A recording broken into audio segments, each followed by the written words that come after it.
झालं. त्यांची important meeting झालं, केलं मी मॅनेज. ओके. अरे वा पारू, बरं झालं आदित्य भाऊंमुळे हा प्रॉब्लेम सुटला. बरं चला मी येते हा.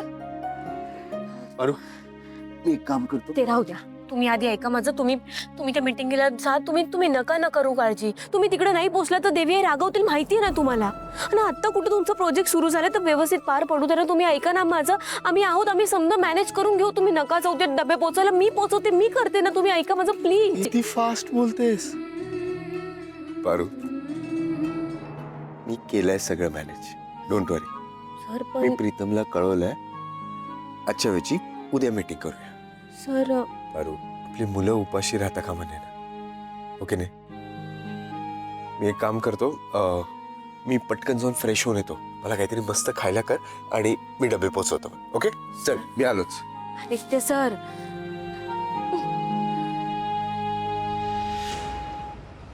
आदित्य असं कसं काय वागू शकतो? म्हणजे एवढं मोठं प्रोजेक्ट आहे, आपण त्याला फंड करतोय, आपण त्याला ते करायला मदत करतोय आणि आपल्या बरोबरचीच मीटिंग कॅन्सल केली. इतका हलगर्जीपणा. त्याला करायचंय की नाही करायचंय हे प्रोजेक्ट? काय कारण आहे कॅन्सल करण्याचं?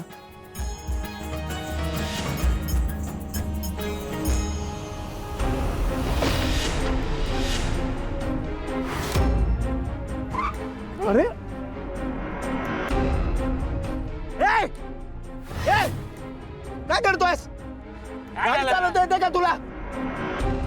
तुला कळतंय का? तुला हॉर्न वाजवता नाही आला? मी सिग्नल दिलं. खाली उतर, खाली उतर. काय कटकट आहे रे? काय प्रॉब्लेम आहे? अक्कल शून्य. तुला गाडी चालवता येत नाही, इंडिकेटर देता येत नाही. हा, माझे सगळे डबे पाडलेस. ए गाडी बरोबर चालवत आहे, तू नको शिकू मला. चल. ए, तुला अक्कल आहे का? ए, तुझ्यामुळे हे सगळे डबे पडलेले आहेत. उचल हे. शिस्तीत उचलून दे मला. कोणासोबत बोलतोयस तू? लायकी आहे तुझी? एक घे आणि निक.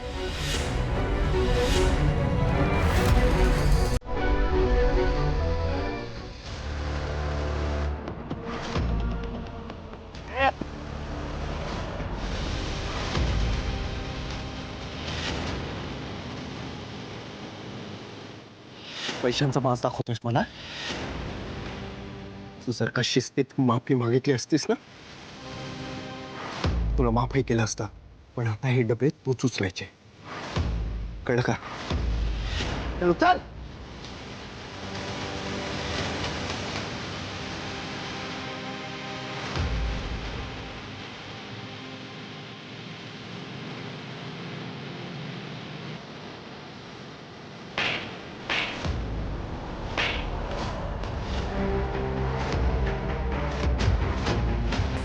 हेच संस्कार दिलेत मी तुला?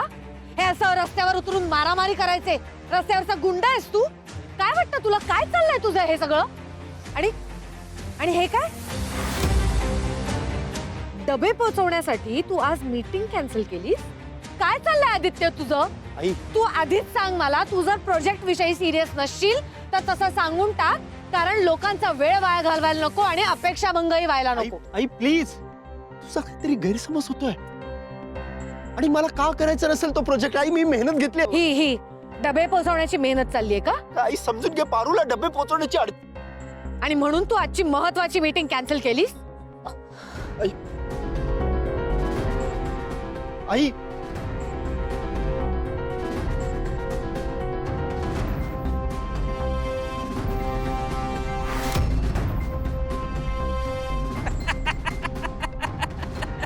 चल डबे उचल. चल.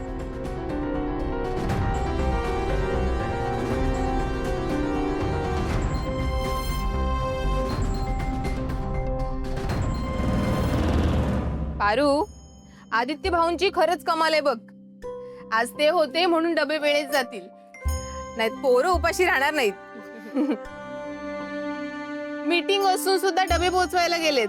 खरंच असा पाठिंबा देणारा नवरा असायला हवा ग. पारू, तुझ्या हातात ना खरंच जादू आहे बघ. चविष्ट जेवण कुणी बनवत नाही. आणि हो, हे सगळं तुझा नवरा पाठीशी आहे ना म्हणून होतंय. खरंय तुमचं. ते आहेत म्हणून मी आहे. त्यांचा ना मला कायम पाठिंबा असतो बघा. ए पारू, आपण एक पुढचं पाऊल उचलायचं का? म्हणजे मला नाही कळलं. अगं आपण ऑनलाईन ऑर्डर घ्यायच्या का? ऑनलाईन ऑर्डर आयडिया तर चांगली आहे तुमची, पण मला एकदा आदित्य सरना विचारावं लागेल. सर? अगं पारू, नवऱ्याला कोणी सर म्हणतं का? अहो धनी, असं म्हणायचं असतं. सर म्हणायला ते काय तुझी गुरुजी आहेत का? गुरुजींपेक्षा काही कमी आहेत का?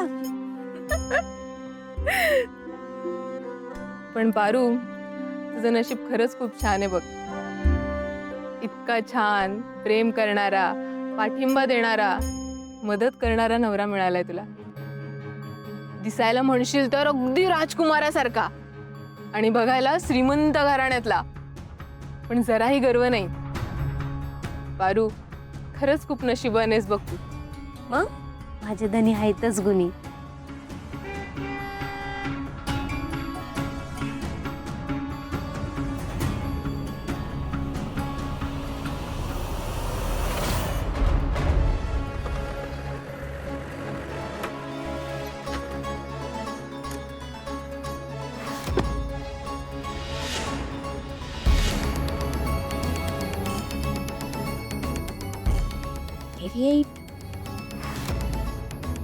श्रीकांत सर, तुम्ही अचानक इकडं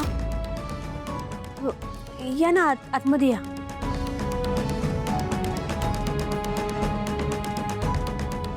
या ना, बसा ना. बसायला आले नाहीये मी इथे. आज तू खूप खुश असशील ना? माझ्या मुलाला इथेच ठेवायचंय ना तुला? हेच तुझं कुटुंब, हाच तुझा संसार, बरोबर? देवी आई, तुझ्यामुळे माझ्या मुलाचं आयुष्य उद्ध्वस्त झालंय. एका मोठ्या कंपनीचा सीईओ आज डिलिव्हरी बॉय म्हणून काम करतोय. लोकांनी केलेले अपमान सहन करतोय. कशासाठी? तुझ्यासाठी. तुझ्या प्रेमात आंधळा झालाय माझा मुलगा. आणि आज त्याच्या ड्रीम प्रोजेक्टची एक किती महत्वाची मीटिंग होती, पण ते सोडून तो काय करतोय तर डबे पोचवायला जातोय. माझ्या मुलाची अक्कल तर गहाण पडलीच आहे, पण तुला नाही का ग कळलं की तू एका आईपासून तिचा मुलगा हिरावून घेत नाहीयेस, तर आदित्य पासून त्याचा प्रत्येक आनंद घेतेस हिरावून. देवी आई, अहिल्या, शांत हो ना. बोलू दे मला श्रीकांत. तो एका आईपासून तिचा मुलगा तोडलास, बापापासून त्याचा मुलगा तोडलास, त्याचा अख्खा आयुष्य हिरावून घेतलंस. आई बापांपासनं मुलाला तोडून तू आयुष्यात सुखी नाही राहणार आहेस पारू.